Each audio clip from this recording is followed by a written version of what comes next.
a lot of materials, but what are the things that you are going to focus on that will help you really crack the exam, right? But I do understand that there is a lot of difficulty for people who are absolutely from a non-English background, right? Some companies go a very strategy of campus hiring, right? So they have a very strong strategy that I'll build my campus pipeline. The thing is that not no matter how good your CV is, right? If the kind of experience the business is looking for, if you don't have that experience, people are not going to hire you. So in these tough times, the one person whom we all want to question is the HR. Yes, we cannot go and question the CEO, but we can surely question our HR. And we, like you, me, freshers, or experienced people, all of us have several doubts, several questions that we want to clear with our HRs. But these HRs are nowhere to be found. So today, here with me in this podcast, I have got one HR for you guys and brought on this channel so that he can clear out on some concepts and he can give us some real life scenario of what is happening in the market and how the market is supposed to perform in the coming months. Also, lots of interesting things as to how your salaries get decided or what the HRs actually need to do have been discussed in the podcast. This podcast was very long, which is why we had to divide it into two different parts. This is part one, and I will put up a second part as a continuation. That will be part two of the video. Don't miss any of the part of the video because everything has been explained by Mr. Subham Agarwala in great detail and genuinely with all the knowledge that he has gathered from his education in XLRI or his job for the past 2 years that he has been working in Bajaj Auto. So, lots of interesting content is coming up just for you. Hello and welcome to CareerQ. Thanks for giving us this time.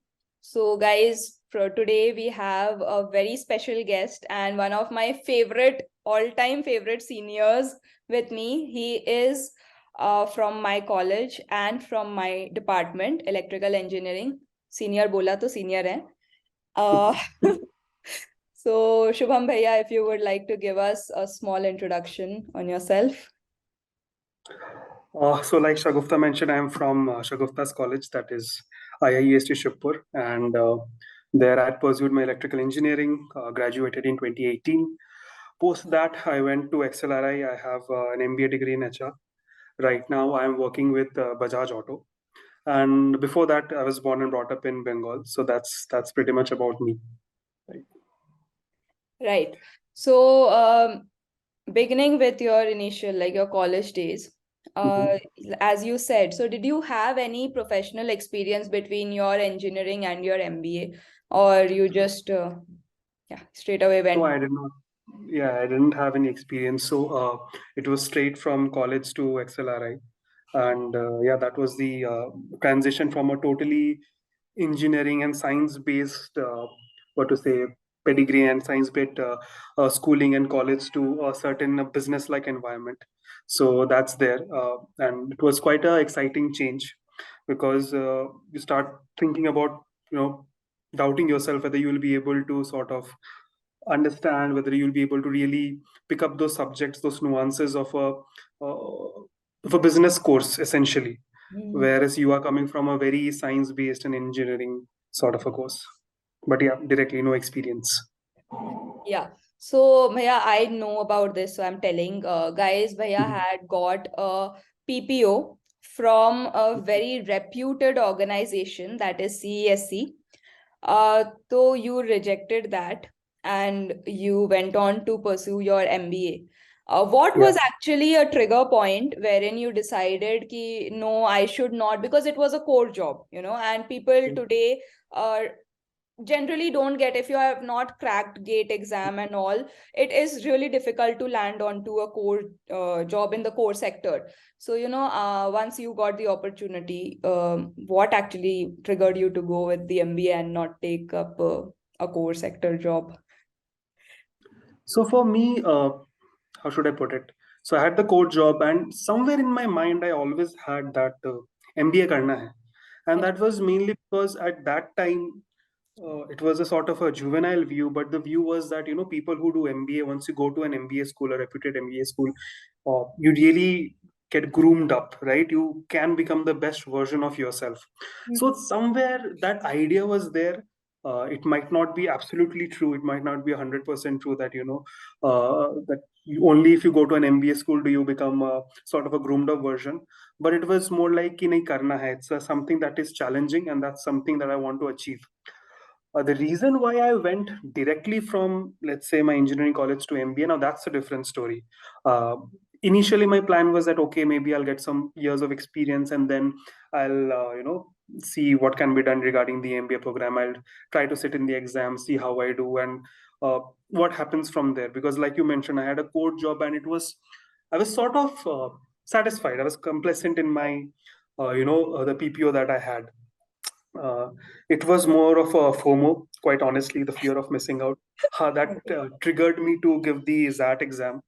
Actually, it was just a conversation between friends where सारे दोस्त बोल रहे हैं कि I have applied for CAT, I have applied for this exam, I have applied for that exam, and I'm sitting there realizing, oh shit, I have not applied for any of these exams, and I shouldn't be doing that, right? If at least I should sit and see how it goes. But by the time I actually went to those websites, I remember CAT registration was closed, GATE registration was closed, and then I suddenly remember, hey, there's something called ZAT, right? And fortunately, there was still 2 days left for the registration, and I sort of registered myself in November. Then we had the exam in January itself. So it was kind of a lucky conversation between friends that triggered me to into the giving the ZAT examination. But once I cracked the examination, once I was like, okay, I've got a call. That's when I was like, okay, this is like one of the one-time opportunity for me, and that's when I gave my all into it for the interview preparation mainly, and sort of fortunately enough, got a call from XLRI and did it. Yeah. Okay, so as you said that all the registrations had closed, and Yeah. it was just an impromptu decision that shit, let's do Correct. something. So Yeah. that means that you did not actually go with any training or any formal coaching direction. Like you just sat for the exam. So Yeah. how Yeah. difficult was it being, not really studying for the entire exam and just being just sitting into it, attending it? So So, was it difficult or okay. yeah? Yeah. So fortunately, because like I mentioned, I always thought that I'll give the exam someday. So Achha. let's say I had started coaching, but again, if it was November I registered, then maybe October mid I had started the coaching. So I still had that 1.5 months of preparation, 2 months of preparation from a formal institute, but Mm. that doesn't really cover all the syllabus and the breadth and the scope and all that you can learn for these exams. Right. So it was fairly difficult. Difficult as in uh, the syllabus as such is not that very difficult, right? Because at the end of the day, the mathematics are simple, the logic questions and the data interpretation, they are straightforward. The challenge is that there are a lot of questions. There is a time pressure. You have to understand those questions, solve them, and solve them correctly, right? And I think that's where the balance you have to keep. You have to sort of understand, okay, what are my strengths, my weaknesses. So the 2 months, or actually the 1 month that I had to prepare, right, for my ZAT examination, I sort of looked at, okay, what are my strength areas. So I knew that maths ho jayega, because engineering background, थोड़ा थोड़ा बहुत है, कर लेंगे. Maybe let me concentrate of things that I've never ever practiced, right? So those, for me, those were the logical reasoning questions. At least familiarize myself with the kind of questions that come. Maybe have some sort of framework so that I can apply. I don't have to really reinvent the process in the examination hall, right? If I can sort of understand what are the types of questions that are there, have a framework, and these kind of preparation, going through paper to paper, subject to subject, and picking up the important points, that helped me crack the examination fortunately. Yeah. Okay. But yeah, like you mentioned, it could have been easier had it been had been well prepared, more taken more mocks. And I think that helps a lot, mocks and all, because you really get to understand where you are in terms of preparation, where do you stand, where are your weak areas, etc. And if you take enough time to give those mocks and sort of rework on your strength areas and see what are your weak areas and trying to build them up, build those blocks, then you are in a better position for the examination. Right. That's so true. So one thing that I would like to ask you here is, what is the coaching institute that actually prepped you up in just 1 month? If our So viewers like it, of course, it's not advisable, but still, if someone wants to know, इधर ऐसा किधर गए कि 1 month में you got So exam I ready? was with Career Launcher there, अच्छा, and yeah, so Career Launcher was helpful in terms of prepping me up and the questions, and it was really helpful, I would say, post the ZAT examination, right? So the interview rounds that come up. So I took the mock interviews there, and they have some panels and experts who come from outside. Uh, अच्छा, so I had like 2, 3 interviews. One or two interviews were not very insightful, but one interview that I had, that person was also from XLRI, an HR graduate. So that person, the kind of insights that he was able to give me, right? Ki, okay, maybe you should look into these things, these ABC things, and you will get a more understanding about what HR is, what the profession is, and hence you will be able to better prepare for your answer. So that was very helpful, right? And I think, and I won't say it's Career Launcher exclusively or one coaching institute exclusively. In my opinion, they all have a similar level of you know the capability of teacher, similar level of material. It's mostly how you prepare and how you sort of understand कि तुमको क्या करना है. There's a lot of materials, but what are the things that you are going to focus on that will help you really crack the exam. okay. So guys, before you get in a wrong impression, let me tell you that this video is not sponsored by Career Launcher. Uh, it's just that he went into it, so we are talking about it. You can go to any which organization or any which Yeah. coaching institute you wish to. The ultimate aim is to, make yourself prepared, prepped up enough that you are able to crack the exam. Okay, so if we say in that 1 month of the written exam, because that is Mhm. one thing that people will actually find very shocking. That's why I'm asking you so many questions about Yeah. that.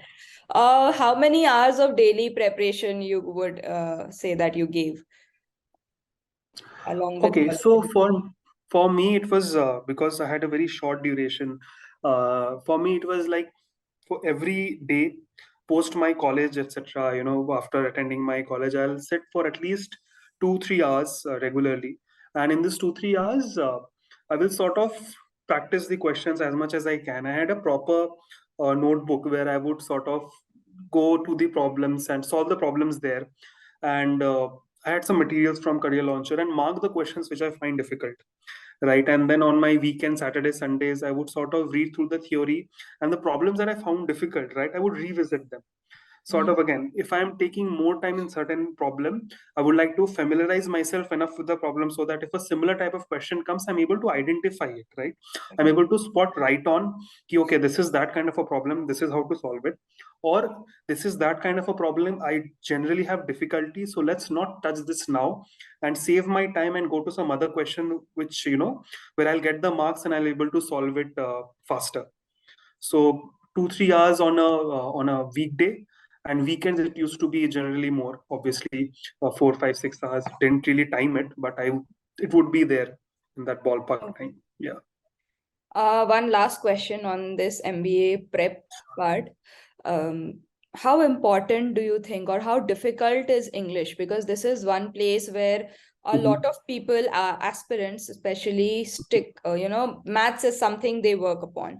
But Yeah. English, grabbing on with that level of fluency, proficiency, and knowledge of words and everything, that becomes difficult. So, you know, is English that much like it is it difficult? And if it is, then how should a person, apart from studying with in alliance with the coaching stuff and everything, Mhm. what separately can a person do to you know get a better score in his English thing part? So English is important because at the end of the day, reading comprehension parts are also there, Right. and the what the questions are trying to test is, can you read the passage? There's a lot of data there. Can you sort of understand it and build that image in your mind of what they are trying to say? and then sort of answer those questions. Are you able to absorb the important points and then answer the questions accordingly? So definitely it's important. It really helps if you have a grasp of the language, because if there is some tricky word that you are not at all aware of, and quite frankly, there won't be words that are so out of the world that you're not going to understand it. There will be difficult words, there will be something that you might not have heard of, but if you read it properly, you will able to understand the context, right? But I do understand that there is a lot of difficulty for people who are absolutely from a non-English background, right? Mhm. And I know that because I had a lot of friends who were having the same problems, and what I see that really helped them, right? And it's not just about the questions, the reading comprehension, and also for the interview, you also need to have a certain level of speaking ability, the articulation of your ideas in English, so that you're able to crack the interview. Correct. Funnily enough, I saw that all those talk shows that come on YouTube, let's say Trevor Noah or late night talk shows with the subtitles and all, even movies, English movies. It's not a recommended way. Obviously, you should not be spending most of your time seeing movies and YouTube, but Mhm. seeing those movies, right, you are able to sort of improve your English speaking skills. That's number one. That's the fun way of doing it. Mhm. For me, I liked reading a lot. So Yeah. for me, the novels and fictions that were always there, so I used to keep reading them. And so when you read a novel, when you try sort of, and you keep on increasing the difficulty of your novel, right? So some are really easy for kids, and then some are for a slightly mature audience. Then your ability to comprehend English, right, your ability to comprehend these entire text increases, and that helps a lot. Apart from that, there are different websites, right? Uh, like one thing I noticed, that there was some experts that come in those exams which are very philosophical, right? They will talk about random philosophical ideas that are there. Maybe it's on business ethics, maybe it's on, I don't know, something, right? So what I started doing separately is sort of following those, right, reading about those material, Mhm. again, so that not that it helped me a lot or it came in my examination, but if it comes, I should not be so randomly thrown into an idea that I've never heard of, Right. right? So read books, maybe watch English YouTube movies with subtitles if you have difficulty, and be familiar with what's going on, because the passages somehow tend to be, uh, you know they're not complete isolation. It's, you will see that okay, maybe dunya mein ye ho raha hai, maybe that's why there is a passage, or there are some philosophical things. So try to familiarize yourself again. If you familiarize yourself with the kind of questions that are coming in the examination, you will be in a far better position to answer those. What are the different portals that you generally look into if and when you Mhm. want to recruit someone? Like, what are the most effective and the Mhm. first places that you go with? Okay. So, in my experience, let's say there is an opening that I want to hire somebody in that position, right? Mhm. So, a company and different company functions very differently. So, that's the first thing. There is no standard way where, let's say, all companies do a particular process. But the idea would be is, where do they usually find a pool of candidates, uh, where they get good candidates, good applications, they interview them, they're able to shortlist and select folks, and those folks come and then perform well, right? So that's the criteria. I need a place where I can go, where I can get as many applications, good quality applications as I want. Then I'll be able to shortlist from there, see who are the really good ones, have a priority order, interview them. After interviewing, understand that yes, the candidates that I'm getting are good enough, and then make them an offer to come and join me. Now, for different people, this could be different. Some companies go a very strategy of campus hiring, right? So they have a very strong strategy that I'll build my campus pipeline. I will bring people from colleges, and I'm not going to sort of, have much of lateral hiring. I'll build that pipeline within itself. On a very rare of a cases, will I hire somebody experienced from outside? Otherwise, if I'm, let's say, going to an IIT or an NIT or a good any good college, in fact, for their particular domain, and I'm able to get the candidates, I'll get them in young and I'll them groom to become, to make them leaders. That's one approach that they follow. Some companies are like, okay, I'm not going to really go for the in the college route. I'll have experienced people, I'll hire them as much as they want. So there they might go to job portals. Those job portals could be Naukri, could be LinkedIn. There are consultants in the industry, right? So they're hiring consultants. So companies will go to these hiring consultants and say, "Hey, boss, I have this 10 positions that are open, and I want you to bring me, CVs that are worth this position." So what these candidates will do, these consultants, they'll ask you, okay, what are the kind of skills that you're looking at?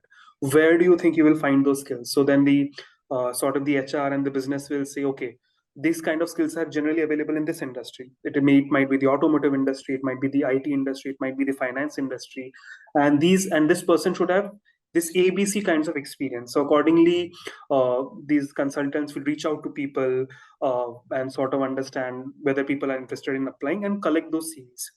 So right, so multiple ways in which you can get the CV. Sometimes it's just a open sort of hiring drive. You open it, anybody who wants to join can come, and people will sort of interview them and get them on board. So for companies, the priority is that you are on a platform where they can get a number of quality applications. And now it could be via your network. You are well connected, so that in the industry that you want to apply, so that wherever there is an opening, you come to know of it.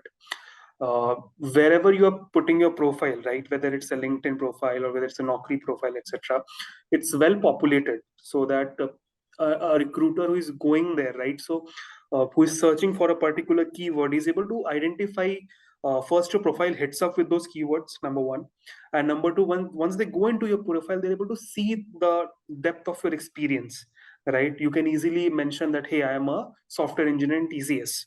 Doesn't really give me an idea of what you have done, but in the same LinkedIn profile, if you say, okay, these are the projects that I worked on, these were my deliverables, and this is what I have achieved in this project, then the people, whoever is recruiting, whoever is looking out for those CVs gets an idea, okay, this is the person who has done this kind of a job, and let's go and reach out to that person. Makes it easier for the recruiter, right? So as far as the candidates are concerned, ensure that you are making it easier for the recruiter to find you and identify you as a good candidate. So I think that works, that helps. So when you Right. say identifying as a good candidate, uh, Mhm.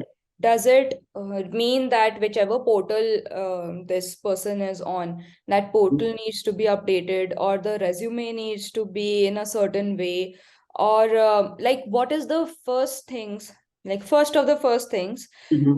on which basis, say for example, there are 10 vacancies, still they will at least Mhm. shortlist 50 or 60 people. Okay, because not Sure. everyone will come and say a yes. Correct. So, what are the criteria, or what are the first things to select those Mhm. 50, 60 people? And then Mhm. coming to the top 10 is actually based on their performance. We all know that. So, yeah. Yeah, so you go through the profile and see, the thing is that no matter how good your CV is, right? Mm-hmm. If the kind of experience the business is looking for, if you don't have that experience, people are not going to hire you. For example, let's say you are a software engineer and you have a lot of back end experience, right? But if the application is for a UI UX sort of a thing, Mm-hmm. so for a recruiter, मतलब, he might see you that कि हाँ अच्छा profile तो है, but this person doesn't have the experience. So if there are 20 CVs, right, and out of which 10 really have this experience, the experience that I'm exactly looking for, I'm going to first go and talk to those 10 people first. And if I don't like them, then I'm going to go down to to the next few candidates. So updating the profile helps in the sense that if you have really worked on a particular project, if you have done that job, and if the person is able to see it, right, so they will shortlist that, or they will sort of make the priority order in that particular list. Now even then, let's say if you have done the similar kind of job, how do you really select? Then maybe they look into other things. What is your college, what are your acads, what are the kinds of positions that you have held. So then those other factors come in, and this is more from a lateral sort of a people with experience, right? And Oh. more experienced you get, these things sort of uh, take less and less importance, because at the end of the day, if you have, let's say, 5 years of experience, I'm going to concentrate on your work experience more, than significantly more than let's say what you did in your college or which college you were from. If a person has been in, let's say, a company like Microsoft Mhm. or Amazon or Google or whatever, Mhm. right, and this person has performed for 5 6 7 years there, then it doesn't really matter whether this person is coming from institute A, institute B, or institute C. As far as I can see that yes, this person has that particular experience that can help me, Mhm. right? So that is very important to sort of correctly portray, and it's very also important that you portray it correctly, right? You should not exaggerate what you have done, because people have the tendency to do so कि चलो लिख देते हैं क्या जाता है. Let's not do that, because uh, at the end of the day, it's not the HR that will be interviewing you. They also will be doing it, but it will be the business, the experts. If you're a software engineer, then it will be another software engineer who will be interviewing you.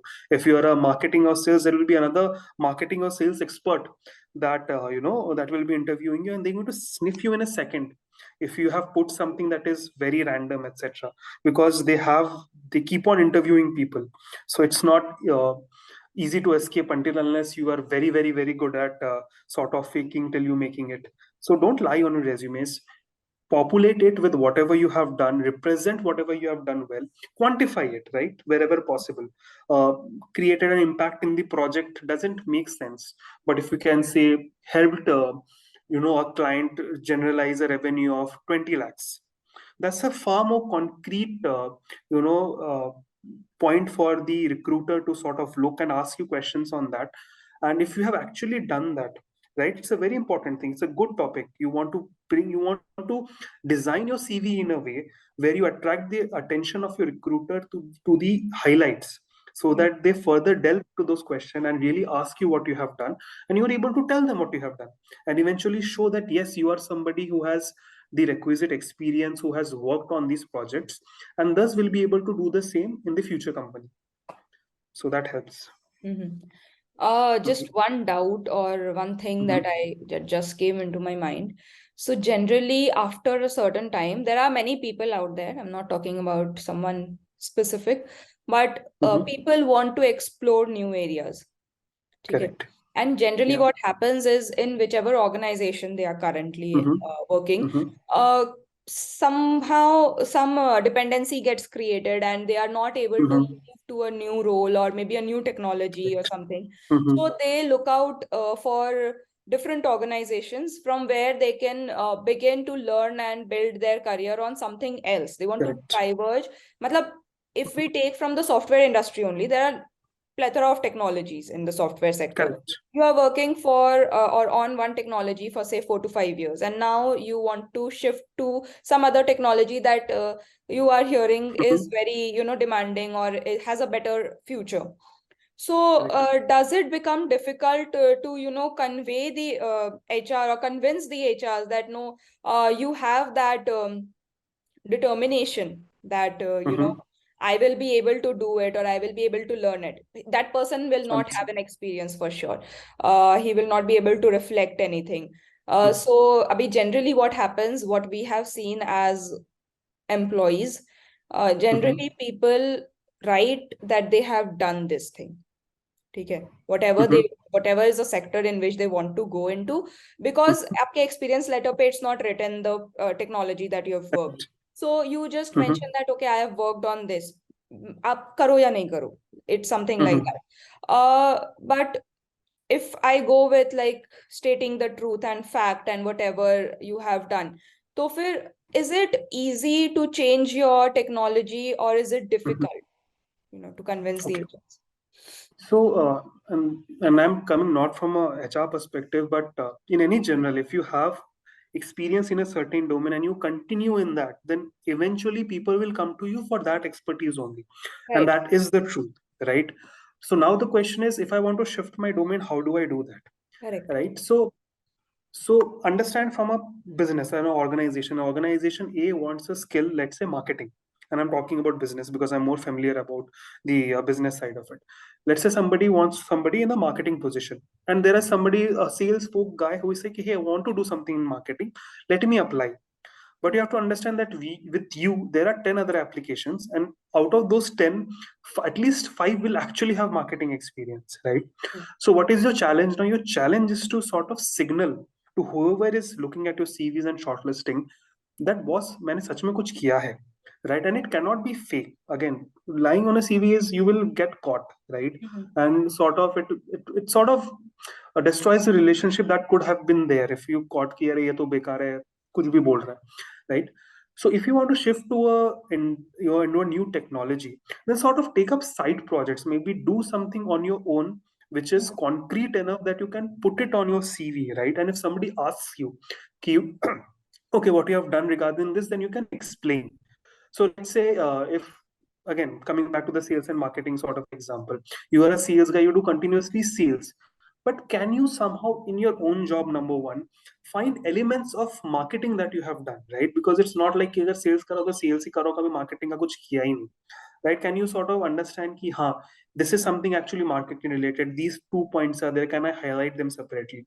And then maybe can you go and sort of do something absolutely separately? Maybe it's a side project, maybe you are doing sort of a, I don't know, helping out some what to say, some other, or some local companies that are coming up in within your own company. Can you go and ask for projects that, okay, I'm still doing sales, can you sort of give me something regarding marketing also, जो side में मैं करता रहूं, right? And I think in terms of tech, it's still easier because you can have your own projects that you can do sitting in your home to learn that domain.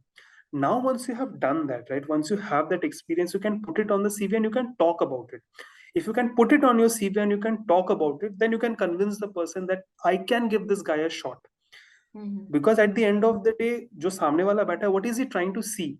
He or she is trying to see whether this person, can I bring this person in and put this in particular role, and will he or she be able to do the work well? You Mhm. have to convince that person of that. If you lie on your resume and this person asks you and you are not able to really answer that, this person is not convinced. If you have actually done something about it, no matter how small is it, right? And you are able to talk about, okay, this is what I thought and this is my interest, that's why I've gone into it, right? My day job is this, but I really like, let's say my day job is regarding backend, but I really like the UI UX part of it. And as a fun project, I keep doing these 1 2 3 things. Look, these are the examples that I have done which are over and beyond my work, right? And I'm really interested and I want to pursue. Then you have made a really solid case for yourself, and that's the best you can do. Can you sort of present yourself in the best possible light to your employer and give them the confidence that they can take you in, right? So that's the best you can do and hope for the best. Yeah, that actually answers the question. And thank you for that.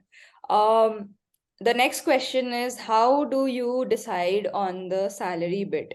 And, like, because we have seen a lot of negotiations that happen, Mhm, especially mhm, since I personally am from the employee end, actually. So, you know, like the employees, they demand more. The HR sometimes are agreeing to it, sometimes not. So how do you mhm, actually, is there actually a ballpoint figure that you have, like, you need to fulfill this mhm. position with this or with this deadline or threshold amount? Is it something like that, or matlab, how does it go? How do you decide on the incentive part? All right. So first of all, let's come about why is there a negotiation, right? Uh, Mm-hmm. let's say you take somebody's balance sheet, a company's balance sheet, there will be a cost called the employee cost, right? You can say HR is the custodian of employee cost, right? They have to sort of make sure that the employee cost is competitive enough for the organization so that they're able to make more profits. And that's why there's a negotiation there. That's why this is ultimately it's a business. Mm-hmm. And at the end of the day, if you can get a resource for, let's say, 20 lakhs, then you should not be paying 25 lakhs for that resource, right? In terms purely of business, if you had your own business, if you can go outside and get, let's say I can get this t-shirt for $1,000, then it Mm-hmm. would be uh, financially unreasonable for me and to go to some other shop and get the same kind of t-shirt for, let's say, 3,000 rupees, right? Until and unless it's giving me some extra value. So that's where the negotiation part come from, and we have to negotiate because that's the mandate that we have in terms of business. Now, in terms of how do you decide the salary? So, in a very, how should I place it in a very theoretical way, if I have to put it, right? So each and every job that we have, there is a certain uh, job level. This is a something called job evaluation, where you sort of understand, okay, for me, what is the worth of a particular job for this organization? Now, a worth of a job for a particular job for different organization can be very different, right? For example, let's say I'm in the automotive industry, right? In an automotive industry, a person who can, a mechanical engineer, right? He will have, we need a lot of mechanical engineers, and it's important for us, and they are, the job of a mechanical engineer will be of a higher worth, Correct. let's say. But a mechanical engineer might not be very important for a, let's say, hiring consultant startup, right? मुझे फर्क नहीं पड़ता है. These are not the skills that I'm looking for, Mhm. right? So what we do is we sort of have an understanding, okay, I have this particular role, and this is the kind of salaries that are already giving to the people who are within the organization.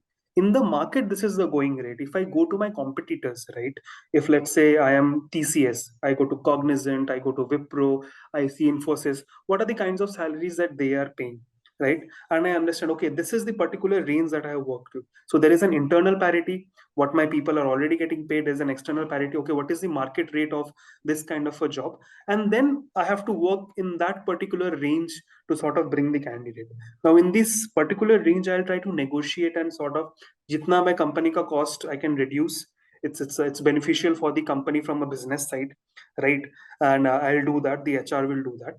But again, now that you have the range, then other things come into play, right? There is the criticality of the role. There is a software engineering role, but depending upon the kind of project that you will be deployed in, how urgent it is, right? People can change the range. Let's say, for example, this is a very critical project. It's a very important client for me, and I need to staff that position now.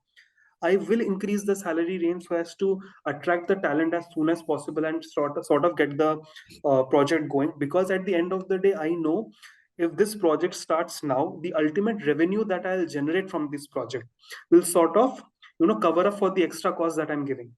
Whereas, let's say if I know that this project is going to come down 6 months from now, and I have to staff for that, then I won't be sort of playing too much with my ranges. I'll have a, it's not that urgent. I will go on a normal pace and try to get the best candidate at the best price, so that Correct. the candidate is happy with the salary that the candidate is receiving, and the organization also feels that yes, I have paid judiciously to the candidate. Because at the end of the day, why, you have to sort of control the costs from an as an HR mandate, right? Okay, so I would like to say, guys, the way you slang the HRs, we all know, and even the HRs are aware of it. But in the end of the day, they are as much of an employee to the organization as you are. So, Correct. even they are not the final decision makers. So you should take that into consideration and think on those terms as well. Okay.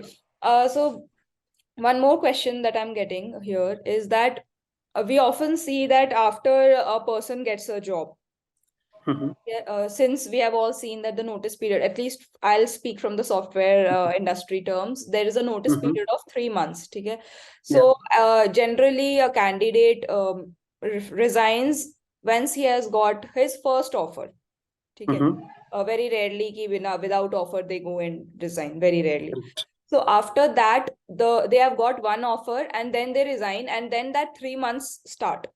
Okay. Correct. In that 3 months, they continue to look for a job, and by the end of the 3 months, a candidate has at least 3 to 4 job offers, and then they dump 2 or 3 organizations and join one. Yeah. So, at the last moment, they don't let anyone get Mhm. that even a hunch that something of this sort is happening behind the Yeah. scenes. So, as an HR, how difficult it is to, manage that kind of situation. Like tomorrow, uh, Mhm. someone is supposed to join, and you have committed that, yes, this person is joining, and then either that person does not report, or you get last moment mails or calls that, I won't be joining. So, how difficult and how do you handle those situations? So quite frankly, it's difficult. It's understandable why candidates would do so, and any candidate would do that, right? If they have the time frame, they will go and sort of keep hunting for better and better opportunities. Right. So while it's understandable while they do so. Obviously, from an HR perspective, it's difficult because you think that the position is filled. Business critically needs it, right? Because we are hiring because there is a work that needs to be done. Right. The business suffers, etc. And overall, it's a difficult situation because, like you said, let's say I hired this person, I wait for 3 months, and suddenly at the end of the 3 months, we realize, hey, I don't have the candidate. Again, the entire hiring cycle starts. We hire somebody, and then we have to wait for another 3 months. So a lot of time just goes into these kind of things. One way in which HR really approach this is to have a lot of backup candidates, right? So Wow. let's say I have given offer to one candidate, but I have a database, or I have a, let's say, in the waiting list more 2 3 4 5 candidates which have been interviewed and have been cleared by the business folks or whoever that is the team that has been hiring. Okay, this is my preferential list. If anybody within, I want this number one guy to get actually hired, but if this doesn't come, then number two, number three, number four. Post that, I Right. really don't like anybody. Post that, I have to start the hiring cycle again. So Okay. this is the kind of words. Obviously, there are still delays because I have to go to the candidate number two, still Right. see whether this person is, available and willing to join, and I still have to wait for those 3 months. Yeah. But by creating that internal database for ourselves, we are able to sort of fill it up quicker. Obviously, it's a pain when candidates in the last day say that we are not joining. But yeah, it's the reality that we live in right now, and we have to manage that. That's a challenge that we have to solve, right? Okay. So does it happen that you give the same kind of job offer or job for that particular position to two Mhm. people? Because you see that, uh, he is not that responsive. One person is not that Uh, responsive. So do you at mhm, the same time hire two people, or you just have a backup list and you go on with, again 3 months of waiting? mhm. So I don't know about the other companies. So some companies do that. They'll make an offer to a person and they'll make the offer to the other person. And if both the person join, maybe they'll bench one, right? Okay. But Okay. right, but in my experience, in most of the organization, they do not do that because at the end of the day, it's a employment contract. If I am signing that contract and if I'm saying that I'm giving you a job, right, I have to honor that contract. Obviously, I can say that nahi, ab position nahi raha. So we usually companies want to be in a position where they have to hire, where they're hiring two people for the same particular role, right? Because it doesn't make sense. It doesn't make business sense. And when there is only role, how can you get two? So usually the practice is to have backup candidates. If some companies do that, they don't essentially hire for a particular role as such. They'll say, I need software engineers, and I have a lot of positions, right? I have 10 software engineering positions. If it's that kind of a thing, right, I can deploy any software engineer to any of those 10 roles. Then maybe I'll give offer to 12 folks, knowing very well that out of these 12 folks, maybe 3 or 4 won't turn up, right? Right. Because in average, that the trend has been. So you look at the trend, you make an analysis, you say, okay, what is the most risk that I take in terms of this, and then you particularly give that. In cases, in companies where there is a very high attrition, where they know, okay, I have 10 positions open now, I give offer to 12 people. Even if all these 12 people show up, by 2 months there are going to be another two vacancies. So I don't really care. So it depends upon the reality of the company, right? Kitna attrition hai, what are the kind of roles that they're filling, and then they sort of make that manpower planning. Yeah. Okay. One question that I have is, currently maybe utna automotive sector may we have not heard, but in the software Mhm. industry, there's been we are continuously talking about recession and Yeah. people getting laid off Layoffs. and everything. Mhm. So what do you think about the market since you are in that position? Uh, Mhm. is recession really going to hit the Indian market specifically, and people are going to lose jobs in Mhm. general a lot, in the Mhm. coming times because some Mhm. precision, some people have said that some recession is going to come. So it will hit the Indian market badly, or will we all survive it? And after that, Mhm. once the recession has gone, um, Mhm. how will the market bounce back? Will there be lots of job openings? What do you Mhm. what do you know about it? See, in my opinion, the global economy is already in slowdown, right? The ripple effects of the pandemic and the Ukraine-Russia war that has sort of already put the economy in slowdown. So the reason why we are seeing layoffs, because when the pandemic came, to extend for the next 2 3 years, that did not really happen. So the tech industries hired very aggressively, build up new projects, etc. And when eventually the time came, they are saying, okay, those opportunities are not really turning up. And because of all the sanctions on Russia, etc., the ultimately economy has slowed down. The banks have increased their interest rates, right? So to take loan, even for a company, it's become expensive, right? So the same 100 rupees loan that they were able to take in, let's say, 5% interest, they now have to take it in a 9% interest. So for them, even capital has become expensive. So they have to sort of find ways to control their cost to remain afloat, right? They can't keep burning their cash reserves. And that's why layoffs happen. These layoffs are happening because, again, the reality that they projected, or that everybody thought is going to happen for the next coming years, did not materialize, and that's why we have. As far as the Indian market is concerned, we are going to see a slowdown here as well. We're already seeing global MNCs over here are also laying off people, and the situation is not very rosy. However, we still are in a better position than a lot of other countries. We still have a lot of the population that we have. We are a huge market, and we are a market that has that disposable income as of now. So things are not as good as they should be, but we are in my opinion, and I'm not an expert in this, but in my opinion, we are better off than a few other countries. We still, our growth projections are still on the higher side as compared to most of the developing and developed countries. So if that remains, and if we are able to signal the all the different countries and all the global MNCs that we are still a good market to invest in, people will come and invest in India. And from a geopolitical side also, we have been able to maintain a neutral kind of a position. So as long as that is good and the relations are maintained well, where people or any other company or countries get the confidence that's not suddenly will disrupt things, it's a good place to make business. We should be in a good position. So that's my opinion, at least. Yeah, so as we see a lot of LinkedIn posts and other things, we see that someone has been laid off or unfortunately have been laid off. So as an HR, when you see a particular post and you think that yes, this is something that profile is open for your Mhm. organization as well, do you think that okay, we should consider this person, or you take a layoff in a bad light or for a person's resume because people are actually scared about it?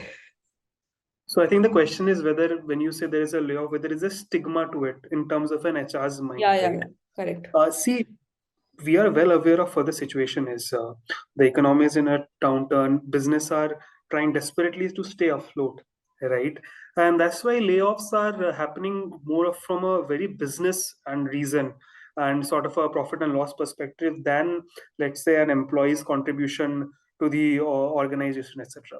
So obviously we understand that, and that's why I don't think I have seen anybody say ki in these circles that maybe because these people have been laid off because they are poor performer. It's Mhm. very well understood that this is a business reason, and it's not just one two people. In thousands and thousands are being laid off because of the current scenario, right? So obviously there is no stigma to it, and HRs will definitely approach those candidates just like they would have approached any other candidate, even if they have been laid off, right? Because quite frankly, total projects have been shut down, and if projects are shut down and you are being laid off, there's literally nothing that the candidate can do, and Correct. it's very unfair for anybody to hold that against the candidate. So now this is from the candidate perspective. Now let me say also from an HR perspective, uh, the reason why we'll also approach this candidate, because right now we know that okay, there are many people in the market who have those particular skills, who have been experienced, and they are looking for jobs. So right, so it again, it makes sense, it's a business case for the HR to go and approach them. because right now they'll be able to get those candidates on board. The same candidate jisko you had to sort of reach through a consultant, get their CVs, etc. There are so many people, so many options open for you.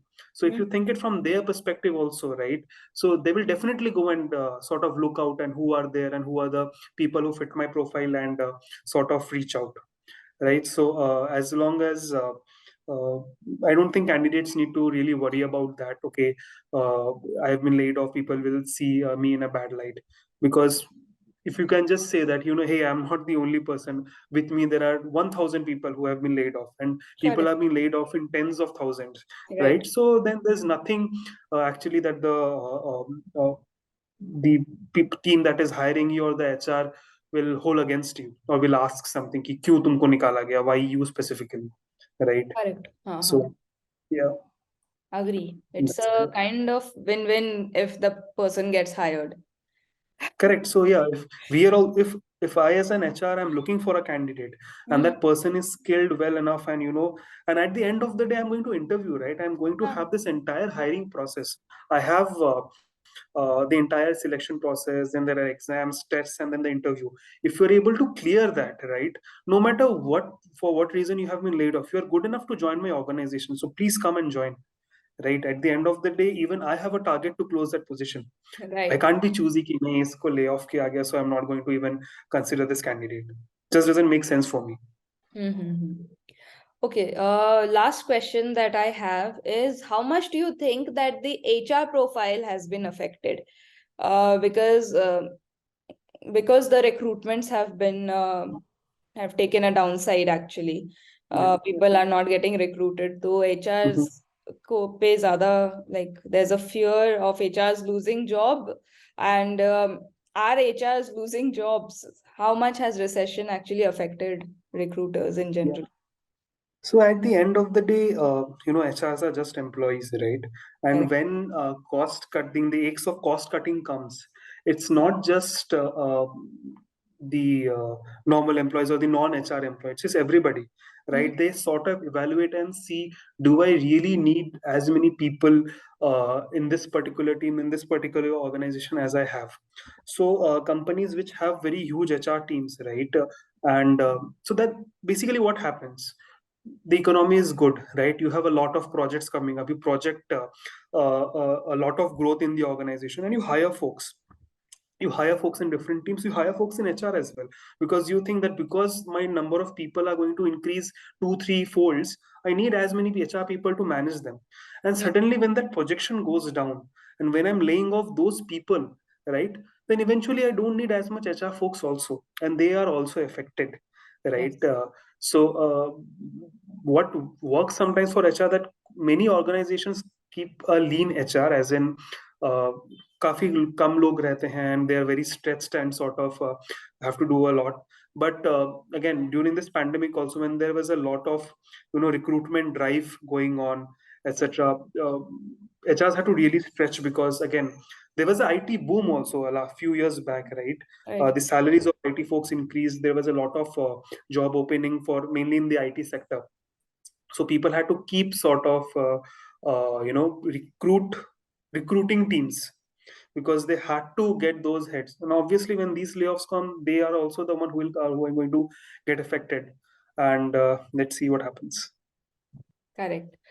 Okay, so that's all that I actually had on my question list, and Mhm. it was great talking to you, like literally great. Thanks. And like we have got a lot of information about how the HR domain functions, and Mhm. I am definitely sure that people, once this video is out, people will Mhm. have their own sets of questions. ठीक है? Okay. Everyone will Yeah. be having something or the other that they need a clarification with. Mhm. So if you could give us something through which, the audience can connect with you if they want to, Mhm. so where can our Okay. audience connect with you? So I'll share my LinkedIn profile with you, and I'll be happy if anybody has any questions, or wants to reach out, they can reach out to me there, right? Yes. And guys, so you know that he's an HR. So if you are, especially from an automotive industry, so if any of the mechanical engineers are watching me, Even software engineers, you can pass on the resume after talking. If he would have some, vacancies, he will consider you. And I'll put Yeah. the LinkedIn ID in the screen somewhere and in the description box. Shubham Bhaiya, thank you so much for giving us this infinite knowledge and this time. It was Thanks. great Thanks, Shahab. meeting you, and I hope the audience have enjoyed as much. Sure. So yeah, thank you so much. Thank you once again. I'll see you. Thank you, Shahab. See you. Yeah, see you soon. Stay tuned to CareerQ. Thanks for watching. Take care. Bye.